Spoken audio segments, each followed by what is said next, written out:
জুবিন গাৰ্গৰ মৃত্যু স্বাভাৱিক বুলি ক'বলৈ বা নিৰ্দোষী সজাবলৈ সেই পিশাচকেইটাক কেনেকৈ সাহস পালে ছিংগাপুৰ চৰকাৰে? গতিকে কোনে মেনেজ কৰিছে? অসম চৰকাৰে বা ভাৰত চৰকাৰে মেনেজ কৰিছে নেকি?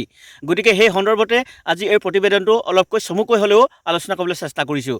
কাৰণ জুবিন গাৰ্গ আমাৰ হিয়াৰ আমঠু, আমাৰ আপোন শিল্পীজন জুবিন গাৰ্গ ডাঙৰীয়া।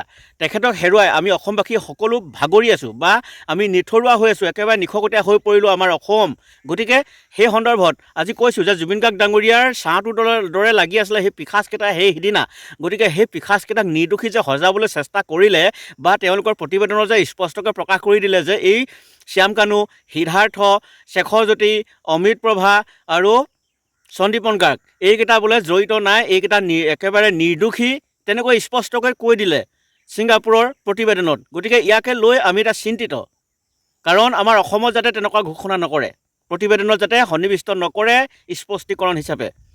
কাৰণ যিকেইটা মানুহ জুবিন গাৰ্গৰ বিষয়ে সকলোখিনি কথা জানিছিলে, পানীলৈ নিব নালাগে বা জুইলৈ নিব নালাগে, এনেকুৱা কাষলৈ এইবিলাক ওচৰলৈ নিব নালাগে, সিদ্ধাৰ্থ শৰ্মাই স্পষ্টকৈ জানিছিলে। কাৰণ ডক্টৰ হিতেশ বৰুৱা ডাঙৰীয়াই ইতিমধ্যে বাৰম্বাৰ কৈছিলে জুবিন গাৰ্গৰ মেনেজাৰক সিদ্ধাৰ্থক, আৰু সেইখিনি কথাটো জানিছিলেই। গতিকে জানি শুনি ছিংগাপুৰৰ সেই সাগৰত যে নমাই কৰি দিলে, তাকো লাইফ জেকেটৰ অবিহনে। গতিকে সেই মানুহকেইটাক কেনেকৈ নিৰ্দোষী সজাইছে ছিংগাপুৰৰ চৰকাৰে, এই কথাটো ভাবিবলৈ বৰ আচৰিত নহয়নে প্ৰিয় দৰ্শক? কেনেকৈ, কি ধৰণে, মানে কোনে মেনেজ কৰিছে? আচলতে ছিংগাপুৰ চৰকাৰক কোনোবাই মেনেজ কৰিছে নহয় জানো? মেনেজ কৰি প্ৰতিবেদনত সেইবিলাক কথা উল্লেখ কৰাইছে, সন্নিৱিষ্ট কৰাইছে। কিমান কোটি টকা ঘোচ দিলে ছিংগাপুৰ চৰকাৰক, কোনে দিলে?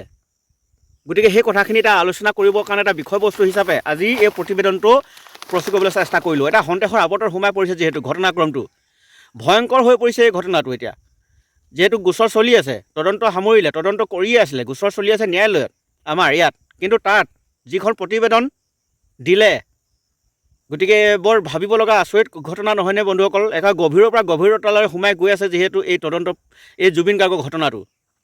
ছিংগাপুৰ আৰক্ষীক কোনে মেনেজ কৰিছে সেই কথাটো এতিয়া পোহৰলৈ আহিব লাগিব। অসমৰ জনসাধাৰণে সকলোৱে এতিয়া চিন্তা কৰিছে, ভাবিছে যে যিকেইটা মানুহে জানি বুজি হত্যা কৰিবৰ কাৰণে চেষ্টা কৰিলে, প্লেনিং কৰি আছিলে বা মৃত্যু মুখলৈ ঠেলি দিলে, সেইকেইটাকে নিৰ্দোষী সজাই দিলে। গতিকে ছিংগাপুৰৰ আইনখন ওলোটা নেকি বাৰু, যে দোষীক নিৰ্দোষী সজাব আৰু নিৰ্দোষীক দোষী সজাব? ছিংগাপুৰৰ আইন সেইখনেই নেকি? আমিতো জানিছিলোঁ যে ছিংগাপুৰত তন্নকৈ পৰীক্ষা নিৰীক্ষা কৰে, কিবা ঘটনা গোচৰবিলাক তদন্ত প্ৰক্ৰিয়া চলালে, আৰু তাত কোনো বেমানি কাম নকৰে বুলি আমি শুনি পাইছিলোঁ।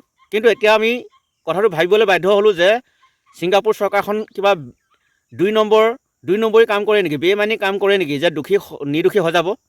এতিয়া এই আমাৰ ছিংগাপুৰৰ ঘটনাত জুবিন গাৰ্গৰ লগত হত্যাকাণ্ডৰ লিপ্ত হৈ থকা পিশাচকেইটাকেইটা নিৰ্দোষী সজাবলৈ কোনে বাধ্য কৰাইছে ছিংগাপুৰ চৰকাৰক? সেই কথাখিনিহে আমি এতিয়া ভাবিবলৈ বাধ্য হৈছোঁ। দোষীক নিৰ্দোষী সজাইছে, আচৰিত আইন আছে ছিংগাপুৰত। গতিকে প্ৰিয় দৰ্শক, আপোনালোকে জনাব আপোনালোকৰ মতামতখিনি, যে আপোনালোকে কি ভাবে আচলতে কোনোবা মেনেজ কৰিছে নেকি ছিংগাপুৰ চৰকাৰক? আমাৰ ভাৰত চৰকাৰে হওক বা অসম চৰকাৰে হওক, কিবা মেনেজ কৰিছে নেকি যে প্ৰতিবেদনখনৰ ওলোটাকৈ লিখিবলৈ? সেই পিশাচকেইটাক বচাব লাগে যিহেতু, ইমান তললৈ গৈছে, ইমান তললৈ যাব নাপায় যদি তেওঁলোকে 2 নম্বৰী কৰিছে 2 নম্বৰী। সেই পিশাচকেইটাক নিৰ্দোষী সজাবলৈ একেবাৰে কুণ্ঠবোধ কৰা নাই। নিৰ্দোষী বোলে, জগৰীয়া নহয়, জড়িত নাই, লগতে সাঁতুৰি ফুৰিছে। তাকো জুবিন গাৰ্গক জানি শুনি পানীত নমাই কৰি এইবিলাক খেলা খেলি আছিলে সিদ্ধাৰ্থ শৰ্মাই। তাকো বোটখনত লুকাই দিছে। যেতিয়া জুবিন গাৰ্গ ডাঙৰীয়া বোটখনত ধৰি অচেতন হৈ পৰিছিলে, তেতিয়া কিন্তু সি ধৰিবলৈ নাহিলে, সি সহায় কৰিবলৈ নাহিলে জুবিন গাৰ্গ ডাঙৰীয়াক। সিদ্ধাৰ্থই সেই নাওখনত লুকাই দিছে, সাঁতুৰি গৈ লুকাই দিছে। ভিডিঅ' ক্লিপত আমি সম্পূৰ্ণ স্পষ্টকৈ দেখিছোঁ, আপোনালোকেও দেখিছে, সকলোৱে দেখিছে। প্ৰিয় দৰ্শক, আপোনালোকে জনাব কিয় সি লুকাই দিলে জুবিন গাৰ্গক? সি দাঙি তুলি ধৰিবলৈ আহিব লাগিছিলে, কিন্তু সি ছাইড হৈ আঁৰ হৈ দিলে। গতিকে এই পিশাচটো জগৰীয়া নাই বুলি আমি কেনেকৈ ভাবিম? সি পানীত নামিবলৈ দিবই নালাগিছিলে। জুবিন গাৰ্গ ডাঙৰীয়া যিমানে যি নহওক, সি তাৰ দায়িত্ব আছে। হিতেশ বৰুৱা ডাঙৰীয়াই, ডক্টৰজনেতো বাৰম্বাৰ প্ৰতিৱৰ্তীকে কৈয়ে থৈছে, আৰু গতিকে সেই কথাখিনিতো সি মনত আছে, তাৰ মনত নথকা নহয়, সি পাহৰি যোৱা নাই। সি দায়িত্ব পালন কৰিব লাগিছিলে। সি যে পানীত নমাবই নালাগিছিলে, জুবিন গাৰ্গ ডাঙৰীয়া সাঁতুৰিবলৈ নিবই নালাগিছিলে সাগৰলৈ। মৰ্ণিঙত যিহেতু জুবিন গাৰ্গ ডাঙৰীয়া শুইছিলে, পিছ ৰাতি শুইছিলে, গোটেই ৰাতি সুৰাপান কৰাইছে ইফালে সিদ্ধাৰ্থই অমৃত প্ৰভা মহন্তৰ দ্বাৰা।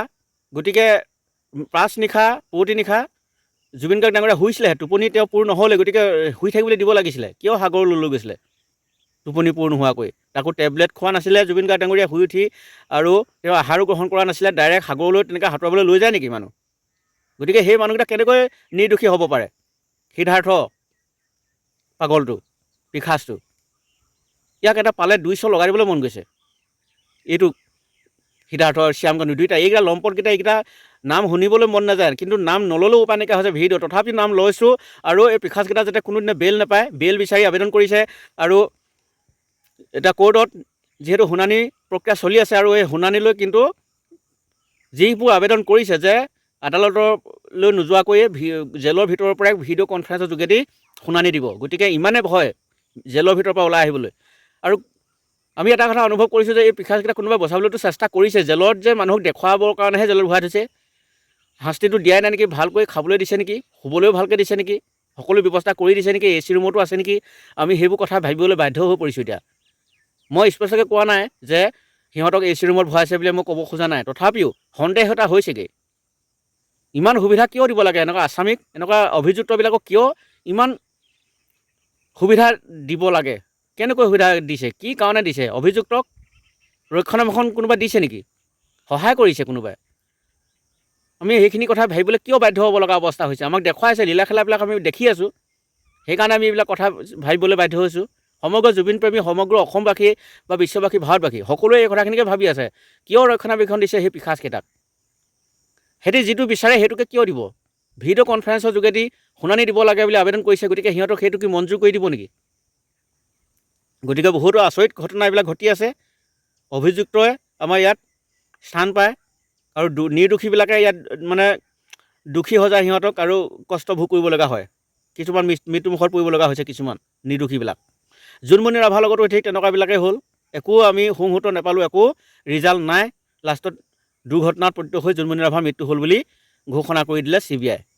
গতিকে আমাৰ অসমতে এইবিলাক ঘটনা ঘটে। অসমত নিৰ্দোষীবিলাক মৃত্যু হয়, আৰু দোষীবিলাক পৃথিৱীত আৰামত মুকলি আকাশৰ তলত ঘূৰি ফুৰে। গতিকে জুবিন গাৰ্গ ডাঙৰীয়াক, সেই অভিযুক্তকেইটা কিন্তু আমি বাচিবলৈ কেতিয়াও দিব নোৱাৰোঁ, যাতে কোনোদিনে জুবিন গাৰ্গ ডাঙৰীয়া যাতে ন্যায় পায়, আৰু সেই পিশাচকেইটা যাতে কোনোদিনে বাচি যাব নোৱাৰে, উপযুক্ত শাস্তি পাবই লাগিব।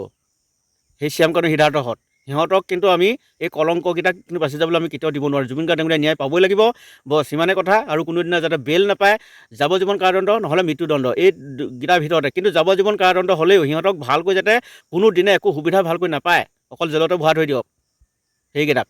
আৰু মৃত্যুদণ্ড দিলেও আমি সন্তোষ লাভ কৰিম, মৃত্যুদণ্ড দিলে বেছি সন্তোষ লাভ কৰিম। আৰু যাৱজ্জীৱন কাৰাদণ্ড দিলেও যাতে সিহঁতক কোনো সুবিধা প্ৰদান নকৰে, সুবিধাৰ পৰা বঞ্চিত কৰিব লাগিব।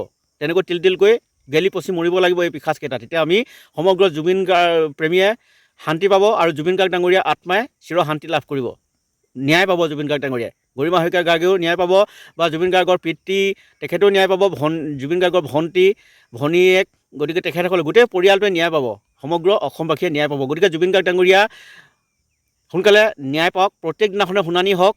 গোচৰ প্ৰক্ৰিয়াটো যিহেতু চলি আছে ন্যায়ালয়ত, আৰু প্ৰত্যেক দিনাখনে শুনানি হওক। আৰু উকিল সন্থাৰ ফালৰ পৰা সেই একে দাবী জনাইছে। আৰু আমাৰ লোক অধিবক্তা দল যি গঠন কৰা হ'ল জিয়াউল কামাৰ নেতৃত্বত, তেখেতৰ সেই জিয়াউল কামাৰ ডাঙৰীয়াৰ নেতৃত্বত সুস্থ সবলভাৱে আগবাঢ়ি যাওক তদন্ত গোচৰ প্ৰক্ৰিয়াটো জুবিন গাৰ্গৰ, আৰু ন্যায় প্ৰক্ৰিয়াটো যাতে নিৰপেক্ষভাৱে তদন্ত আগবঢ়াই লৈ গৈ তেওঁ জিকি যায়, যাতে জয়ী হয়, জুবিন গাৰ্গ ডাঙৰীয়া যাতে ন্যায় পায়, আৰু সেই পিশাচকেইটা যাতে উপযুক্ত শাস্তি, মৃত্যুদণ্ড হয়, তাকে দিব পাৰে যাতে। সেইকাৰণে মই আমাৰ লোক অধিবক্তা দলৰ জিয়াউল কামাৰ ডাঙৰীয়াক মই আহ্বান জনাইছোঁ, অনুৰোধ জনাইছোঁ যে আপুনি নিৰপেক্ষভাৱে তদন্তৰ গোচৰ প্ৰক্ৰিয়াটো আগবঢ়াই লৈ যাওক। গতিকে এইখিনিকে ক'লোঁ, এইখিনিকে কৈ মোৰ চমু ভিডিঅ' ইমানতে সামৰণি মাৰিছোঁ। ধন্যবাদ। জয় অসম, জয় হিন্দ, বন্দে মাতৰম, জয় জুবিন দা, জয় জুবিন দা, জয় জুবিন দা।